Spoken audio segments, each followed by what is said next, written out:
ابراہیم علیہ السلام نے جیسے بیٹے بیٹی کے لیے دعا کیا تھا ایسے ہاتھ اٹھا کر دعا کیا، یا اللہ یہ گائے تیرے حوالے، اور جب میرا بیٹا بالغ ہو جائے اور کام کے لائق ہو جائے تو یہ گائے تو میرے بیٹے کو واپس کر دینا، یہ تیرے حوالے۔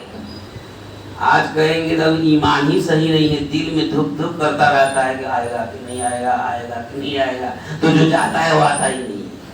پکا اللہ پر یقین رکھو کہ تب آئے گا۔ ہو گئی بات ختم، بیٹا بالغ ہو گیا، بیوی کو بول کے گئے تھے تمہارے پاس ایک ہی میراث بچے گی، اسے پرورش کر لینا۔ بیٹا بالغ ہو گیا تو ماں نے کہا کہ بیٹا دیکھ اب کمانے کھانے میں دقت ہوتی ہے، لہٰذا وہ فلاں جگہ پر جنگل میں تیرے باپ نے گائے کو چھوڑ دیا تھا، تم جا کر کے اللہ سے دعا کرو کہ اللہ میرے باپ نے جو امانت آپ کو دیا تھا وہ امانت مجھے واپس کر دیجئے۔ تو جا کر کے یہ دعا کر، وہ آ جائے گی۔ ہوگا ایسا؟ ہم لوگ کریں گے ایسا؟ اللہ پر یقین ہی نہیں، نمازیں کو نہیں آتے تو یقین کہاں سے ہوگا؟ ماں نے کہا کہ باپ نے وصیت کیا ہے تم جا، بیٹا نماز پڑھا، بہت بڑا پکا نمازی اللہ کا عبادت گزار بندہ عبادت کر کے چلا گیا جنگل میں۔ جنگل میں اسی جگہ پر ماں نے کہا تھا کہ تیرا باپ یہیں آئے تھے، یہاں کھڑ اور دعا کر۔ تو اس نے کہا اے رب کائنات، میرے باپ نے جو گائے تجھ کو حوالے کیا تھا وہ میری امانت ہے، وہ تو تیری ہی ہے، مجھے ضرورت ہے مال کی، میں اس کو بیچوں گا، پیسہ کماؤں گا، ماں کی پرورش کروں گا، اپنی پرورش کروں گا، اتنی قیمتی گائے ہو کہ بہت قیمت میں بک جائے، اے رب کائنات تو مجھے اس گائے کے حوالے کر دے، واپس کر دے۔ یہ دعا مانگی رہے تھے کہ جنگل سے وہ گائے دوڑی ہوئی واپس بیٹے کے پاس آ کے کھڑی ہو گئی اور ایک دم تندرست، توانا، بڑی موٹی، تازی، لمبی چوڑی، بہترین گائے تھی۔ اس وقت موسیٰ علیہ السلام کا زمانہ تھا، اس وقت میں کہتے ہیں کہ اس گائے سے بہتر دنیا میں کوئی گائے نہیں، اتنی بہتر گائے تھی وہ، بہتر گائے۔ اللہ تعالیٰ جو تقویٰ پر اللہ تعالیٰ نے امانت رکھا تھا اللہ واپس کر دیا، وہ گائے کو لے کے آئے۔ اب ایک بیچنے کے چکر میں تھے، بکے کیسے اچھی قیمت میں بک جائے تاکہ مال ہو، کمائے کھائے، باپ کی ماں کی پرورش کرے، اپنی دیکھ ریکھ کرے۔ اس وقت ایک قصہ پیش آیا، موسیٰ علیہ السلام کا زمانہ تھا۔ موسیٰ علیہ السلام کے زمانے میں ہر جگہ جھگڑا زمین اور شادی کا ہی ہوتا ہے۔ موسیٰ علیہ السلام کے زمانے میں ایک لڑکا ایک لڑکی سے شادی کرنا چاہ رہا تھا، لیکن لڑکی نے کیا کیا، اس لڑکے کو قتل کر دیا۔ شادی کی جو خواہش تھی، قتل میری مرضی۔ مجھے بڑا غصہ آتا ہے اس پر، میری مرضی، وہ تو مرضی پوری زندگی رکھا، میری مرضی، اس سے میری شادی ہونی چاہیے۔ اللہ تعالیٰ کا غصہ، جس کے لیے آپ زیادہ پریشان ہو گئے اللہ اس کا تختہ پلٹ دیتا ہے۔ یہ میری مرضی کر رہا تھا، اللہ تعالیٰ نے اس کو قتل ہی کروا دیا، اس کو قتل کر، جس سے شادی کی خواہش تھی اس کو قتل کر دیا۔ مقدمہ گیا موسیٰ علیہ السلام کے پاس۔ موسیٰ علیہ السلام نے کہا کہ کام کر، قاتل جو قتل کیا ہوا ہے نا، تو ایک گائے کو ڈھونڈو اور اس گائے کو ذبح کرو، اور ذبح کر کے اس گائے کے گوشت سے یا ہڈی سے اس مقتول کو جو قتل کیا گیا ہے اس شخص کو مارو، اس کے بدن پر اس کو ٹچ کرو۔ جیسے ہی ٹچ کرو گے وہ آدمی زندہ ہو جائے گا اور وہ بتا دے گا کہ مجھ کو کسی نے قتل کیا۔ سورہ بقرہ کی اس تفسیر سے معلوم ہوتا ہے کہ عجوبہ واقعات دنیا میں ہوئے ہیں، لوگ اس کا مطلب اور معنی دوسرا پانا دیتا ہے، ہوتا ہے ایسا۔ جادو ٹونا جو ہوتے ہیں یہ سب ہوتا ہے۔ کسی دن میں اس جادو ٹونے پر بات کر کے آپ کو سمجھاؤں گا، وقت تو ختم ہو جاتا ہے میرا۔ تو اس وقت موسیٰ علیہ السلام نے کہا کہ آپ اس طرح سے کیجئے، تو آپ گائے کی تلاش ہوئی۔ تو موسیٰ علیہ السلام نے جب کہہ دیا تھا، اس کی یہودی قوم بہت بدتمیز تھی، موسیٰ کی بات ہی نہیں مانتے تھے، جو بات نہ مانے گا وہ بدتمیزی ہوگا، وہ بات ہی نہیں مانتی تھی، ہر مرتبہ کچھ نہ کچھ سوال کر کے موسیٰ علیہ السلام کو الجھا دیتے تھے۔ تو موسیٰ علیہ السلام نے کہا کہ یہ کام کرو، کوئی گائے خرید لو اور اس کو ذبح کرو اور اس کے گوشت سے یا ہڈی سے جو قتل کیا گیا آدمی ہے اس کو مارو تو وہ زندہ ہو جائے گا، اب بتا دے گا، وہ خود ہی بتائے گا مجھ کو کس نے مارا ہے۔ تو اب یہ سوال پر سوال، جو زیادہ سوال کرے گا دنیا میں زیادہ پریشان رہے گا۔ سوال کچھ نہیں کرو، حکم کے تابع دار، چھوٹے ہو بڑے کی مان کر چلو کامیاب ہو جاؤ گے، سوال کرو گے تو بگڑ جاؤ گے، سوال کا کوئی خراب نہیں ہے، لیکن سوال شروع کر دیا، یہودی کی تو عادت ہے، سوال شروع کر دیا، کہا قالوا ادع لنا ربک یبین لنا ما ہی، گائے کیسی ہو، موٹی ہو کہ تازی ہو، رنگین ہو دبلی ہو کہ پتلی ہو، یہاں کی ہو کہ وہاں کی ہو، اس مارکیٹ کی ہو کہ اس مارکیٹ کی ہو. بڑا سوال شروع کر دیا موسیٰ علیہ السلام سے. موسیٰ علیہ السلام کو غصہ بھی آ رہا تھا کہ یہ آدمی کو بولا گائے ذبح کر کے کام کر لو، یہ رنگ کے بارے میں پوچھتا ہے، فلاں کے بارے میں پوچھتا ہے، سوال پر سوال کر رہے تھے. تو اللہ تعالیٰ نے فقال انہ یقول، کہا کہ وہ لوگ کہتے ہیں بقرۃ صفراء فاقع لونها تسر الناظرین. اللہ نے کہا کہ اچھا کہو اس گائے کا رنگ پیلا ہونا چاہیے، اور ایسا پیلا کہ بالکل لوگوں کو خوبصورت لگے اور دیکھ کر کے بہت اچھا لگے. بہت سوال کیا وہ لوگ اور کہا کہ ایک دم پیلی ہونی چاہیے اور یہ ہونا چاہیے وہ ہونا چاہیے. تو اللہ تعالیٰ نے کہا کہ یہ گائے ہے، کہو اس کو آپ پر جانے کے لیے. اس بہانے سے اس آدمی کی گائے پھٹ گئی.